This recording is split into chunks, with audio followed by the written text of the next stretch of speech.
Hello world. I'd like to do something a little bit different today and read you something. Now, this is a piece of poetry slash literature which has been very important to me through my life, written by somebody who has also been very important and influential to me in my life for a multitude of personal reasons that I will not get into here. Suffice it to say, it is something that I go back and read very, very often. And just today I was reading it and thought, I should share this with the world. Poetry should be read aloud whenever possible. Even if you're alone in a room, you should read it aloud if you can. It works much better that way sometimes, and sometimes we all need a little poetry in our lives. So this is something written by André Breton, who most people regard as the father of Surrealism. Now, Surrealism is generally in the mainstream and by most people considered to stand for something that's unusual, strange, wacky, unreal, etc., etc. But what Surrealism really started as was a revolutionary political and artistic movement. Those two things joined together, politics and art, were kind of one and the same to the Surrealists. Now, Surrealism started in post-World War I France, and leading into World War II. It was a very difficult time for a lot of people. A lot of the Surrealists themselves had served in World War I. André Breton himself was a medic during World War I, so a lot of them came out of the war and that time period with very, very traumatic experiences about society, politics, etc. And the way that they dealt with this, the way that they processed all that trauma is through art. And not just through art, but through avant-garde art that attacked the status quo, that attacked society in such a way that it tried to be sufficiently the opposite of what all these people that proclaim some sort of moral superiority told them to act. They wanted to do the exact opposite of that, because in their eyes, everything that these quote-unquote moral leaders had done had led the world into horrors, ruin, war, famine, disease, mass hunger, genocide, etc. It's not a pretty picture. So why would they want to follow the rules and the standards and the social mores that these sort of people upheld and put forward all the time, when in their eyes, especially in their eyes, because they saw the true horrors of that sort of politic and that sort of stance on morality in the world firsthand, face to face. They knew that it was not true. So the Surrealists decided to create art that was antagonistic toward those ideals. Now, when people ask me in private life, in my personal life, what my politics are, am I a Democrat, am I a Republican, I'm a Surrealist. And that usually starts this conversation that we're kind of briefly having here. And I'm not going to get too into it because we could get bogged down for a very long time, get lost in the weeds, and not have a lot of fun. Maybe someday we will go into that deeper, but for now, I want to read you a section out of one of Breton's works called Mad Love. Now, a lot of people might look at this as a traditional piece of prose writing because it looks like a book, a novel. This doesn't look like poetry. Now, if you approach it as a straightforward piece of prose, literary fiction, you'll probably be very confused and disappointed. There's no plot, so to speak, and there's no real linear progression to what is going on in this book. So you have to look at it as poetry. And one of the things that Breton did is publish a lot of very traditional poetry that could be recognized very easily as poetry, but he also published a lot of prose that was poetry, that was not formatted like poetry and didn't strike people as poetry, but he saw it as poetry. So this entire book is poetry, more or less. This book was originally published in 1937, so it's a little old at this point. I'm reading the English language translation by Mary Ann Cause here, which is the one that I've read most often through my life. There's another translation out there that I have read, but I enjoy this one, and I consider this to be sort of the definitive English translation. Mary Ann Cause has done a lot of great work translating Surrealist works into English. So bravo to her. The original language that this was written in was French. Now this book ends with a section that is presented as a letter that he is writing to his daughter. And that's all the context I'm going to give you. I'm just going to get right into it, quit wasting your time, and read the end of Mad Love. Spoilers ahead. Dear Hazel of Squirrel Nut, in the lovely springtime of 1952, you will just be 16, and perhaps you will be tempted to open this book, whose title, I like to think, will be wafted to you euphonically by the wind bending the hawthorns. All possible dreams, hopes, and illusions will dance. I hope, night and day, illuminated by your curls, and I shall doubtless be there no longer. I would have liked to have been there, just to see you. Mysterious, resplendent horsemen will dash by at dusk, beside the changeable streams. Garbed in light sea-green veils, a young girl will glide sleepwalking under high archways where a single votive lamp will flicker. But the spirits of the reeds, the tiny cats seeming to sleep in the rings, the elegant toy pistol perforated with the word ball, will keep you from taking these scenes tragically. Whatever your lot will be, increasingly fortunate or entirely other, I cannot know. You will delight in living, expecting everything from love. Whatever happens from now until you read this letter, it seems that what we least expect is what will come to pass. Let me believe you will be ready then to incarnate this eternal power of woman, the only power I have ever submitted to. Whether you have just closed a school desk on a world crow blue and high fantasy, or whether your sunny silhouette, except for the bouquet of flowers on your blouse, is cast against the wall of a factory, I am far from sure about your future. Let me believe that these words, mad love, will one day correspond uniquely to your own delirium. They will not keep their promise, because they will only enlighten for you the mystery of your birth. For a long time, I thought it was the gravest insanity to give life. In any case, I held it against those who had given it to me. It may be that you would hold it against me on some days. That is, in fact, why I have chosen to see you at 16, when you cannot hold it against me. What am I saying? To look at you? No, rather to try to see through your eyes, to look at myself through your eyes. My little child, just 8 months old, always smiling, made at once like coral and pearls. You will know that any element of chance was strictly excluded from your coming, that your birth came about at the exact time that it was supposed to, neither sooner nor later, and that no shadow was waiting above your wicker cradle. Even that great poverty, which had been and remains mine, let up for a few days. I was not, as it happens, opposed to this poverty.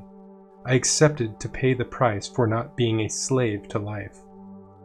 To settle for the right, I had assumed once and for all to not express any ideas but my own. We were not many in doing this. Poverty passed by in the distance, made lovelier and almost justified. A little like what has been called, in the case of a painter who is one of your first friends, the blue period. It seemed the almost inevitable consequence of my refusal to behave the way almost all the others did, whether on one side or on another.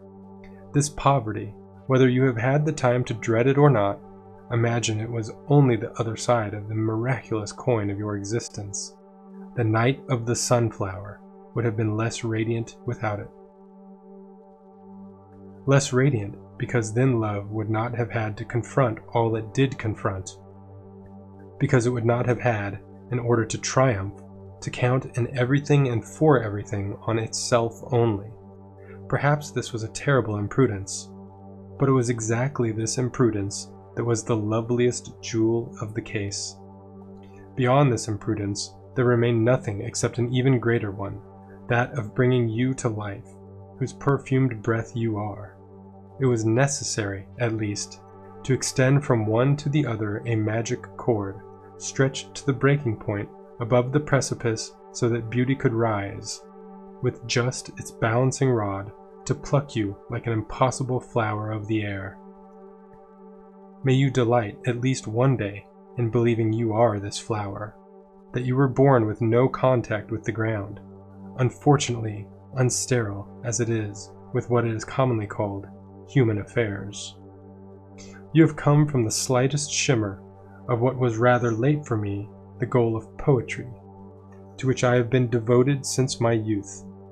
Of that poetry I continue now to serve, scorning everything else.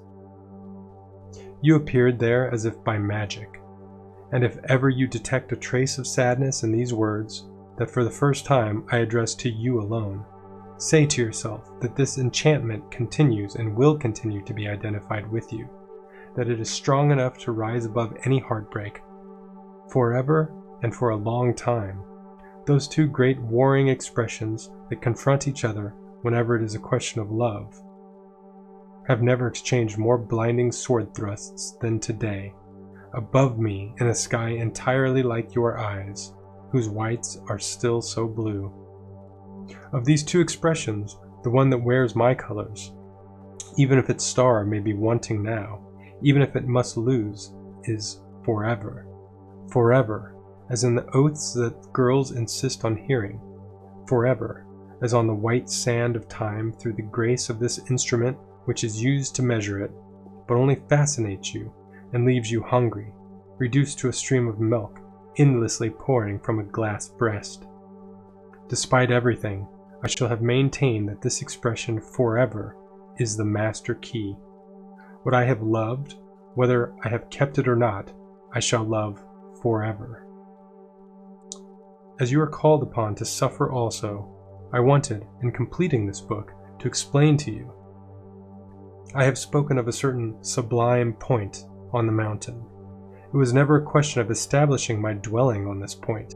It would, moreover, from then on, have ceased to be sublime, and I should, myself, have ceased to be a person, unable reasonably to dwell there. I have nevertheless never gone so far from it as to lose it from view, as to not be able to point it out. I had chosen to be this guide, and therefore I had forced myself not to be unworthy of the power which in the direction of eternal love had made me see, and granted me the still rarer privilege of having others see. I have never been unworthy. I have never ceased to identify the flesh of the being I love and the snow of the peaks in the rising sun. I have tried only to know the hours of love's triumph, whose necklace I here clasp about your throat. Even the black pearl, the last one, I am sure you will understand what weakness attaches me to it, what supreme hope of conjuration I have placed on it. I do not deny that love has a difference with life. I say it should vanquish, and in order to do so, should rise to such a poetic consciousness of itself that every hostile thing it meets should melt in the hearth of its own splendor. At least that will have been, permanently, my great hope, undiminished by my not always being able to show myself worthy. If it ever mingles with another hope, I am sure this latter is just as important for you. I have wanted your existence to know for itself this raison d'être, that I had asked it of what was for me beauty, in all the fullest strength of the term, love, in all the strength of the term. The name I give you at the top of this letter does not just render, in its anagrammatical form, a charming account of your present aspect, because after having invented it for you, I perceived that I had originally used the words that make it up to characterize the very aspect that love had taken for me. This must be what resemblance is. I also wanted everything that I expect from human becoming, everything that, as I see it, is worth fighting for collectively and not just individually, to cease being a formal manner of thinking, even the noblest, to confront this reality of life, becoming that you are. I mean that at one time in my life, I feared being cut off from the necessary contact, from the human contact with what would be after me. After me. This idea keeps getting lost, but turns up again wonderfully in a certain sleight of hand that you have, like, and for me not like, all little children. From the very first day I admired your hand. It hovered above everything intellectual I had tried to construct, as if to render it inane. What a mad thing this hand is, and how I pity those who have never had the chance to place it, like a star, on the loveliest page of a book. The poverty, suddenly, of any flower. We only have to look at this hand to think that any human makes a deplorable account of what he thinks he knows. All he understands from it is that it is really made, in all senses, for the best. This blind aspiration toward the best would suffice to justify love as I think of it, absolute love, as the only principle for physical and moral selection which can guarantee that human witness, human passage shall not have taken place in vain. I was thinking of all of this, feverishly in September 1936, alone with you in my famous unlivable house of rock salt. I was thinking about it between reading newspapers telling more or less hypocritically the episodes of the Civil War in Spain, the newspapers behind which you thought I was disappearing just to play peekaboo with you. And it was also true, because in such moments, the unconscious and the conscious, in you and in me, existed in complete duality near each other, keeping each other in a total ignorance, and yet communicating at will by a single all-powerful thread, which was the exchanged glance between us. To be sure, my life then hung only by the slightest thread. Great was the temptation to go offer it to those who, without any possible error or any distinction of tendencies, wanted at any price to finish with the old order, founded on the cult of that abject trinity, family, country, and religion. And still you held me by that thread which is happiness, such as it pierces the web of unhappiness itself. I loved in you all the little children of the Spanish militia, like those I had seen running naked in the outer district of Santa Cruz, on Tenerife. May the sacrifice of so many human lives make of them one day happy beings. And yet I did not feel in myself the courage to expose you with me to help that to happen. Above all, let the idea of family be buried. If I have loved in you the working out of natural necessity, it is to the exact extent that in your person it was one with what was for me human necessity, logical necessity. The reconciliation of these two necessities has always seemed to me the only miracle within the reach of any human, the only chance of escaping now and then the meanness of the human condition. You have gone from non-being to being by one of those agreements which are the only ones to which I cared to listen. You were thought of as possible, as certain, in the very moment when, in a love deeply sure of itself, a man and a woman wanted you to be. I wanted you too much to hear you one day answering in complete innocence those insidious questions grown-ups ask children. What do we think with, suffer with? How did we get the sun's name? Where does the night come from? As if they could answer the questions themselves. Since you are for me the human creature in its perfect authenticity, you should, improbable as it seems, teach me about them. I want you to be madly loved.